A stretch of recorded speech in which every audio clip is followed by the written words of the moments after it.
Welcome to the deep dive. Today we're really getting into the evolution of corporate mobility and extended stay workspaces. Yeah, it's a completely different landscape out there right now. It really is.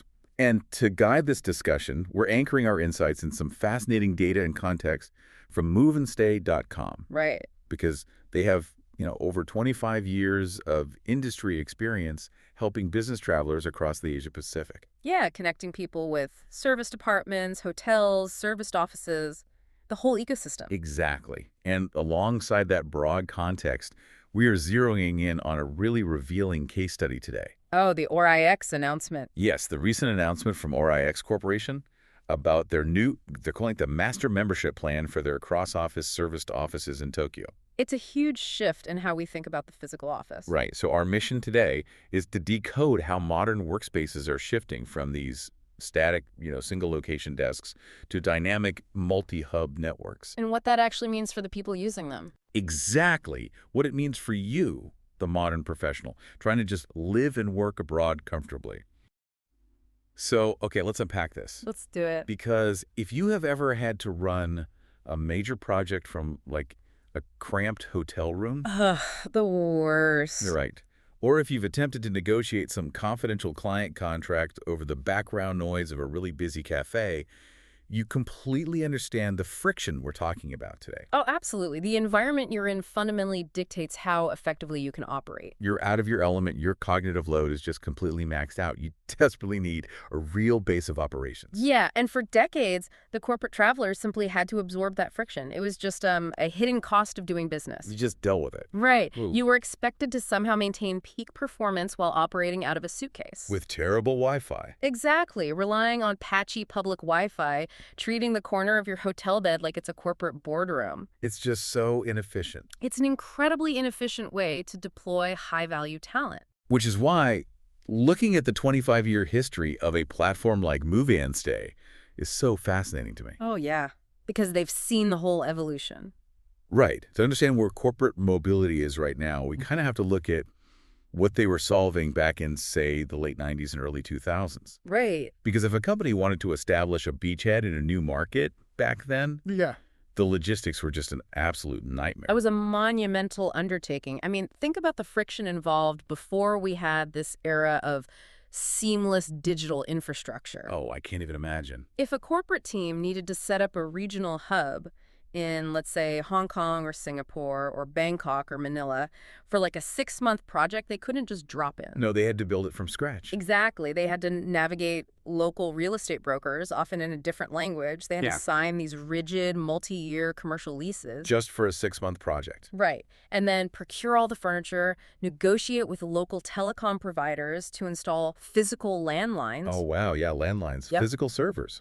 Physical servers, and then on top of all that, secure long-term residential leases for the executives who are actually moving there. So the capital expenditure was just massive. Massive. And the lead time before anyone could actually sit down and do a single day of productive work was measured in months. It makes me think about how we used to consume media, honestly. How so? Well, traditional office leasing and corporate relocation was basically the old school cable TV model. Oh, that's a great comparison. Right. Because you're locked into this ironclad 3-year contract. You are forced to pay for a massive bundle of channels, or in this case, infrastructure, that you will never actually use. Yep. The conference rooms that sit empty. Exactly. And if you want to cancel or move, you're hit with exorbitant penalties. It's just this rigid structure built for a static world. Yeah, and taking that analogy further, the extended stay solutions that Move and Stay specializes in, so service departments, hotels, serviced offices, they function entirely like a modern streaming architecture. Yes, you just log in. You bypass the hardware installation entirely. You're plugging into an operational ecosystem that already exists. So a team can fly into Dubai or Tokyo on a Sunday evening. Check into a fully serviced extended stay apartment, Right. and then literally walk into a serviced office on Monday morning where the enterprise-grade security, the ergonomic furniture, the high-speed internet are already active. You are basically subscribing to operational readiness. That's exactly it. You're subscribing to agility. But, okay, if agility is the new baseline survival metric, how do you actually price that?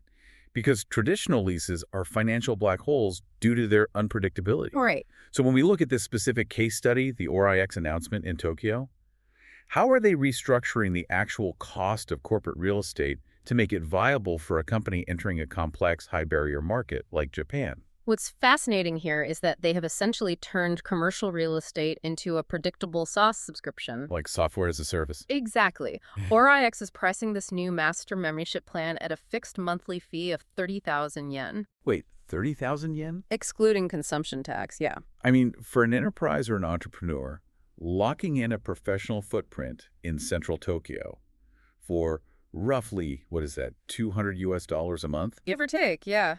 It fundamentally changes the risk profile of market entry, It really does. It provides absolute predictability in budgeting. which is a massive strategic advantage when you're operating internationally. Okay, here's where it gets really interesting, though. Let's look at the mechanics of what that 30,000 yen actually buys. Because it's not just a desk. No, it isn't just a single desk in a single room. The source material outlines this multi-hub network across 4 designated Tokyo bases. Right, Uchisawaicho, Mita, Shinjuku, and Roppongi. Yeah, but there's a very specific structural catch to how you interact with these locations. It operates on a 2-tiered access system. So when a professional signs up, they register for one primary base. Okay, so you pick your main spot. Right.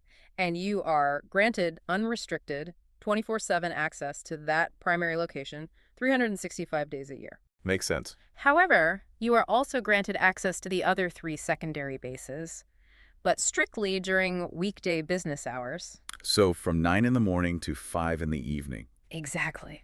You know, I look at this structure, and it feels like having a permanent home base paired with a corporate passport. A corporate passport. I like that. Yeah, because your primary base is your sanctuary. If you're communicating with a team back in New York or London, and you need to grind out a strategy document at 3 in the morning on a Sunday. You have your secure primary hub. Right. But the weekday access to the other bases functions as your passport to cross into entirely different corporate territories.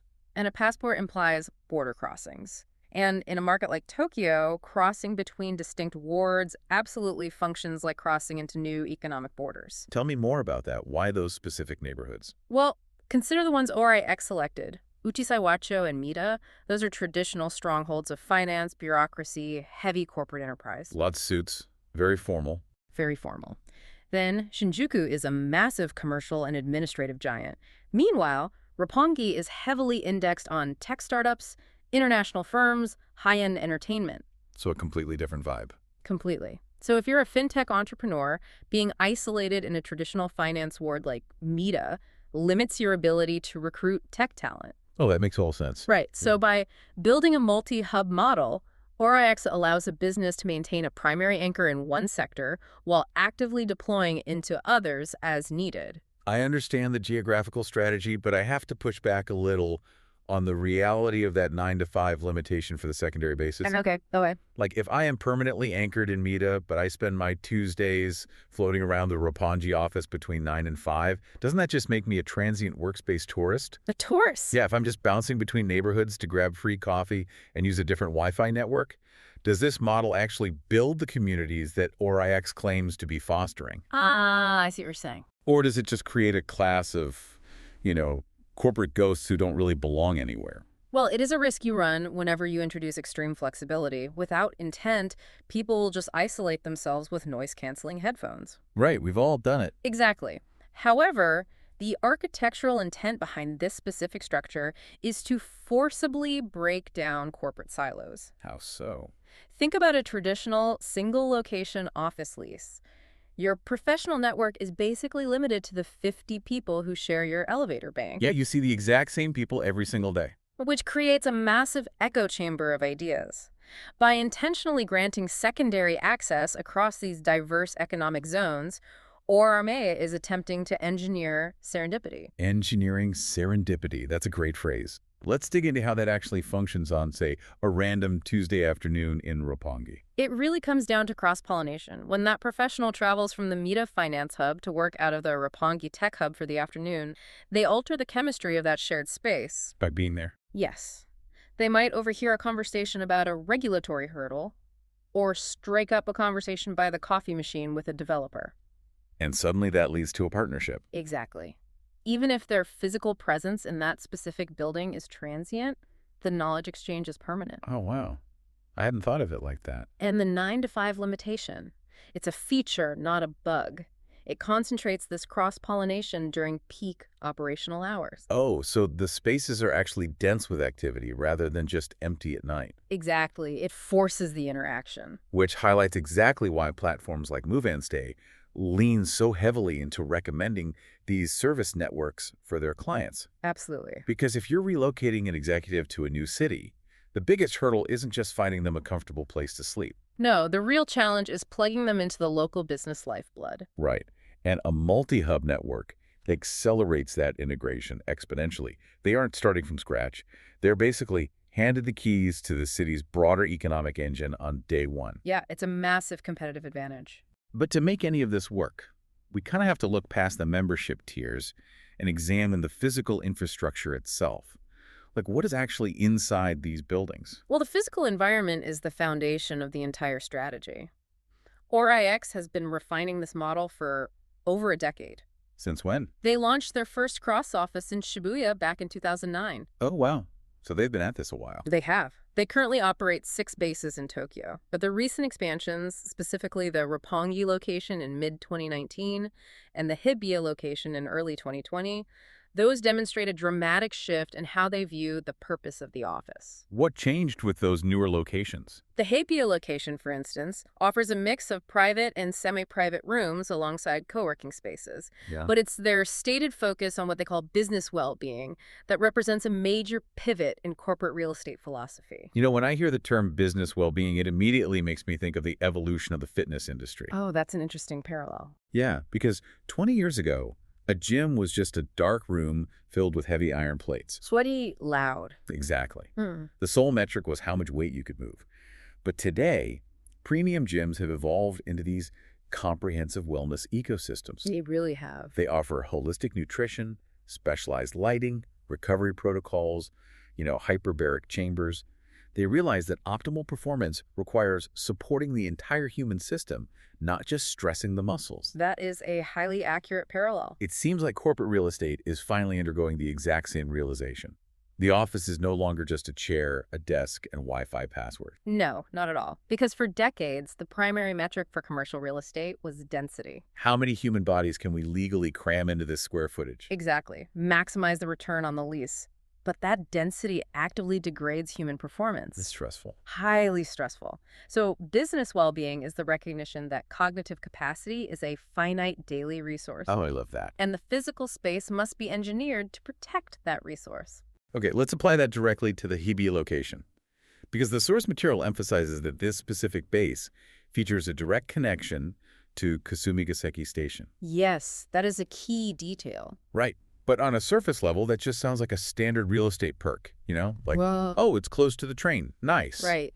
But mechanically, how does a transit connection actually impact business well-being? It is entirely about the drastic reduction of cognitive load. Okay, break that down for me. So Kasumigaseki is a massive, complex nexus in Tokyo.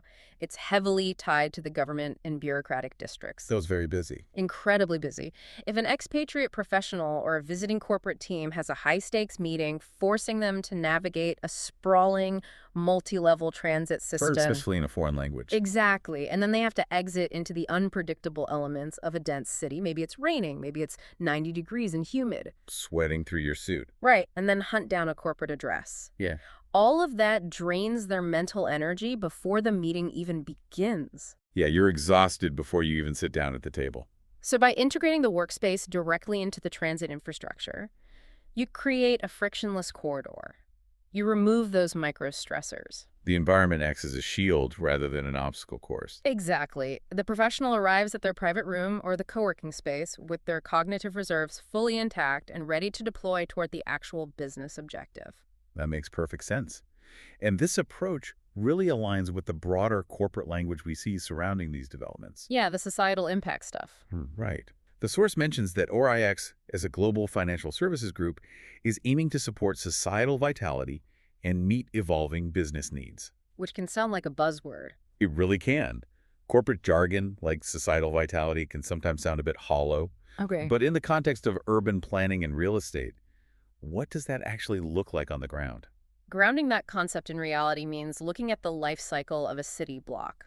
Okay. The old model of a centralized business district basically created corporate ghost towns. Oh, sure. After 5 p.m., nothing is open. Right. You'd have these massive skyscrapers filled with workers from 9 to 5, but the moment the clock struck 6, the entire district emptied out. The local restaurants died, the streets emptied. And the infrastructure sat completely dormant for 14 hours. It's terribly inefficient for a city. Right. So when a developer like or IX talks about societal vitality, they're talking about integrating mixed-use, flexible infrastructure. So keeping people around. Yes.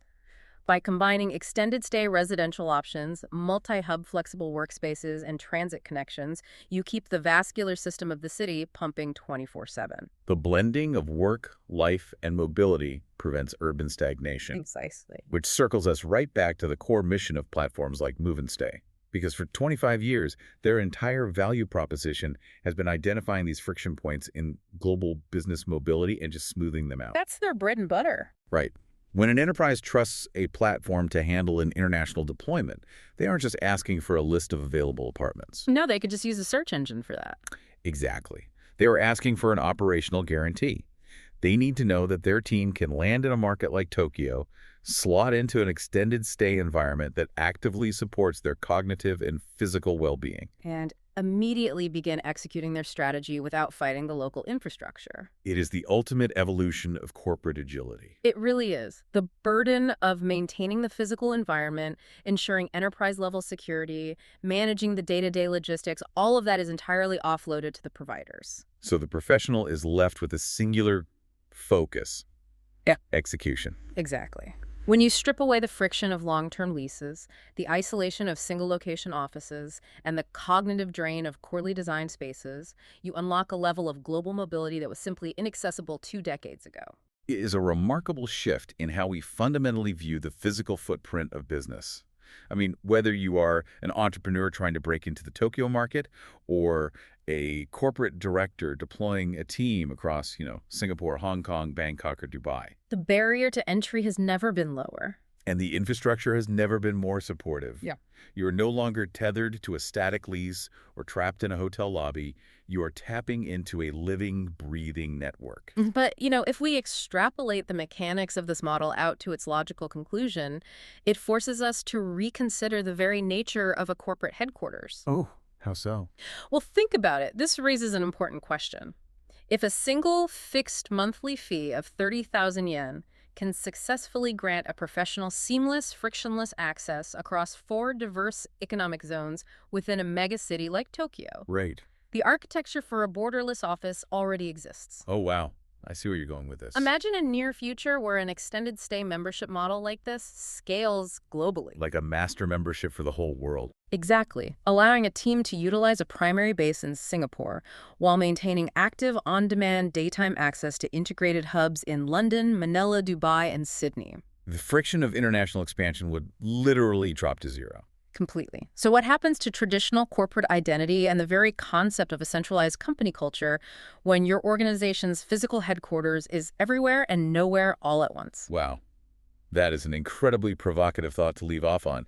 Headquarters everywhere and nowhere. That's all the time we have for today's deep dive. We'll leave you to mull that one over, and we'll catch you next time.